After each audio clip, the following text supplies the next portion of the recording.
Selamat pagi teman-teman, perkenalkan saya Faiza. Di sini saya akan membuka sesi diskusi tentang Pancasila di antara ideologi-ideologi yang berkembang di masyarakat. Kita langsung masuk ke latar belakang masalahnya. Jadi di era globalisasi ini kan arus informasi dan budaya dari luar negeri itu sangat mudah masuk ke dalam kehidupan masyarakat di Indonesia. Nah, hal ini tuh menyebabkan berkembangnya berbagai ideologi yang sering kali tidak sejalan dengan nilai-nilai Pancasila. Contohnya kayak liberalisme, radikalisme, kapitalisme yang telah memengaruhi cara berpikir, berperilaku terutama pada generasi muda. Nah, Pancasila sebagai dasar negara dan ideologi bangsa Indonesia menghadapi tantangan besar dalam mempertahankan eksistensinya sebagai pedoman hidup berbangsa dan bernegara. Nah, yang ingin saya tanyakan, menurut kalian nih, apakah keberagaman ideologi di era digital itu memperkaya demokrasi Indonesia atau justru menjadi ancaman terhadap eksistensi Pancasila? Seperti itu. Ya, jadi keberagaman ideologi di era digital ini bisa memperkaya demokrasi Indonesia apabila dikelola dengan dialog terbuka serta adanya toleransi.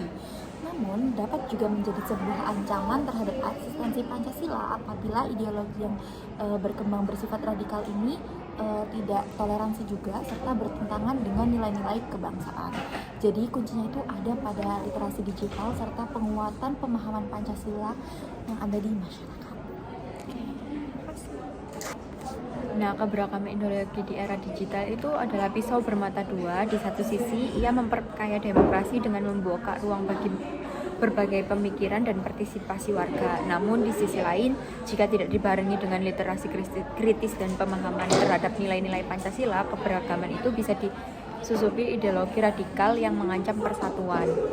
Pancasila harus tetap menjadi filter utama. Jadi, keberagaman ideologi bukan ancaman selama bangsa ini tahu arah dan fondasinya.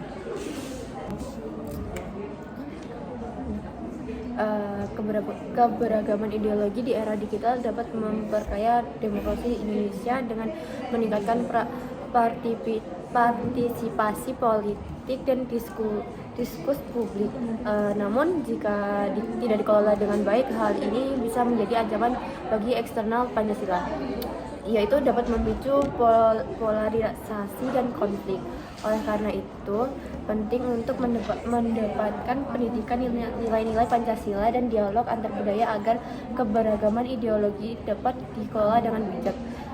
Menjaga keseimbangan antara kebebasan dan berekspresi dan nilai-nilai dasar bangsa. Udah mati kok. Baik, kalau dalam opini saya sendiri dapat dikatakan bahwa kita tidak bisa menutup kemungkinan bahwa banyak ideologi karena kita sendiri memiliki kebebasan berbicara atau freedom of speech, di mana kita tidak bisa memungkiri bahwa akan ada ideologi yang masuk ke dalam negara kita. Terlebih lagi itu akan memperkaya demokrasi karena kita akan menerima semua ideologi itu, tapi bukan ke ranah yang ekstremis. Kalau radikal masih bisa, karena radikal tidak selalu jahat. Tapi kalau ekstremis itu yang harus dipertanyakan. Kalau sudah menjadi ekstremis, itu bisa menjadi ancaman terhadap eksistensi Pancasila. Gitu ya.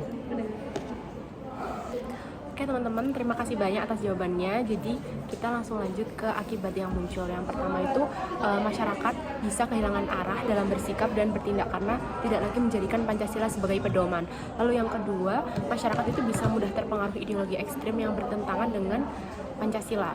Dan yang ketiga yakni ketidaksatuan ideologi itu bisa memicu konflik sosial dan memperlemah persatuan nasional. Terus untuk solusinya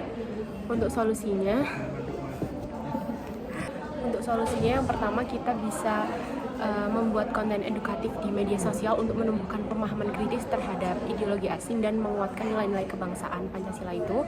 Terus yang kedua membuat ruang diskusi terbuka untuk menumbuhkan sikap saling menghargai, dan yang ketiga itu menguatkan kembali pendidikan Pancasila di semua jenjang pendidikan agar sesuai dengan tantangan zaman yang kita hadapi.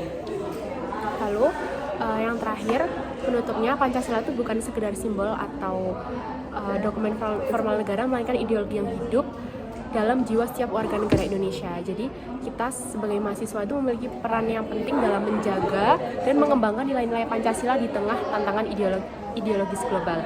Jadi dengan kesadaran dan aksi nyata dari seluruh masyarakat, Pancasila itu akan tetap menjadi fondasi yang kuat dalam membangun Indonesia yang adil dan makmur. Seperti itu. Demikian diskusi kali ini. Mohon maaf bila ada kesalahan. Wassalamualaikum warahmatullahi wabarakatuh.